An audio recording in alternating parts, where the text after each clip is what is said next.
سامری جادوگر اور حضرت موسیٰ علیہ السلام کا واقعہ۔ فرعون کی ہلاکت کے بعد بنی اسرائیل اس کے چنگل سے آزاد ہوئے تو سب کے سب حضرت موسیٰ علیہ السلام پر ایمان لے آئے۔ حضرت موسیٰ علیہ السلام کو خداوند کریم کا یہ حکم ہوا کہ وہ 40 راتوں کے لیے کوہ طور پر اعتکاف کریں، اس کے بعد انہیں کتاب توریت دی جائے گی۔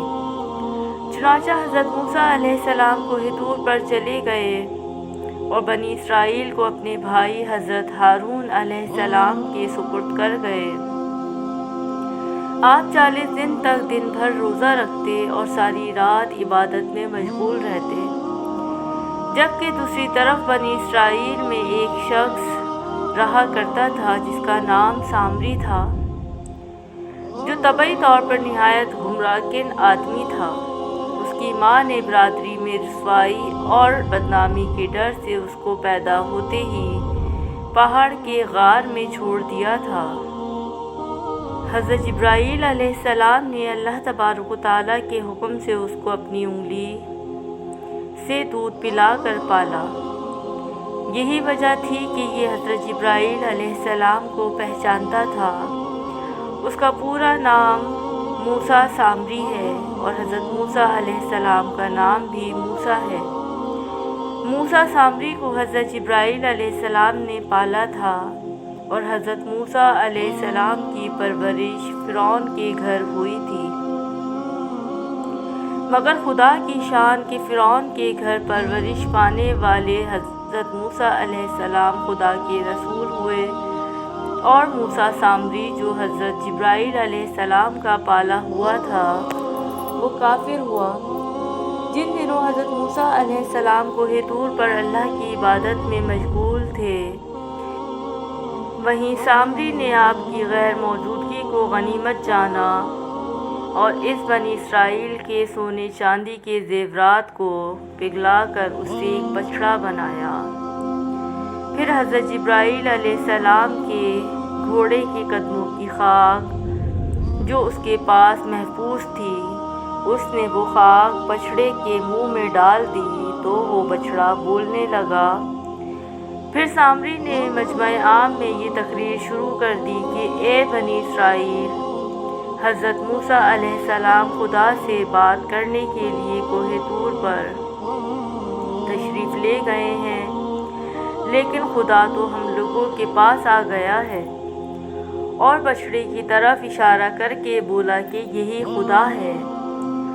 اس نے ایسی گمراہ کن تقریر کی کہ بنی اسرائیل کو بچڑے کے خدا ہونے کا یقین آ گیا اور وہ بچڑے کو پوجنے لگے۔ بیان کیا جاتا ہے کہ اس وقت 12,000 آدمیوں کے سوا ساری قوم نے چاندی سونے کے بچڑے کو بولتا دیکھ کر اس کو خدا مان لیا اور اس کے آگے سربسجود ہو کر اس بچڑے کو پوجنے لگے۔ چنانچہ سورہ اعراف آیت نمبر 148 میں اللہ تعالیٰ فرماتا ہے، اور موسیٰ کے پیچھے اس کی قوم نے اپنے زیورات سے ایک بے جان بچڑے کو معبود بنا لیا جس کی گائے جیسی آواز تھی۔ کیا انہوں نے یہ نہ دیکھا کہ وہ بچڑا ان سے نہ کلام کرتا ہے اور نہ انہیں کوئی ہدایت دیتا ہے؟ انہوں نے اسے معبود بنا لیا اور وہ ظالم تھے۔ جب 40 دنوں کے بعد حضرت موسیٰ علیہ السلام خدائے عزوجل سے ہم کلام ہو کر اور توریت شریف ساتھ لے کر بستی میں تشریف لائے اور قوم کو بچڑا پوجتے ہوئے دیکھا تو آپ پر بے حد غضب اور جلال طاری ہو گیا۔ آپ نے جوش و غضب میں اپنے بھائی حضرت ہارون علیہ السلام کو ڈانٹا اور فرمانے لگے کہ کیوں تم نے ان لوگوں کو اس کام سے نہیں روکا؟ حضرت ہارون علیہ السلام معذرت کرنے لگے، جیسا کہ قرآن مجید میں سورہ اعراف آیت نمبر 150 میں ہے، کہا اے میرے ماں جائے، قوم نے مجھے کمزور سمجھا اور قریب تھا کہ مجھے مار ڈالیں، تو دشمنوں کو نہ ہنسا اور مجھے ظالموں میں نہ ملا۔ حضرت ہارون علیہ السلام کی معذرت سن کر حضرت موسیٰ علیہ السلام کا غصہ ٹھنڈا پڑ گیا۔ اس کے بعد آپ نے اپنے بھائی حضرت ہارون علیہ السلام کے لیے رحمت اور مغفرت کی دعا فرمائی۔ پھر آپ نے اس بچڑے کو توڑ پھوڑ کر اور جلا کر اس کو ریزہ ریزہ کر کے دریا میں بہا دیا۔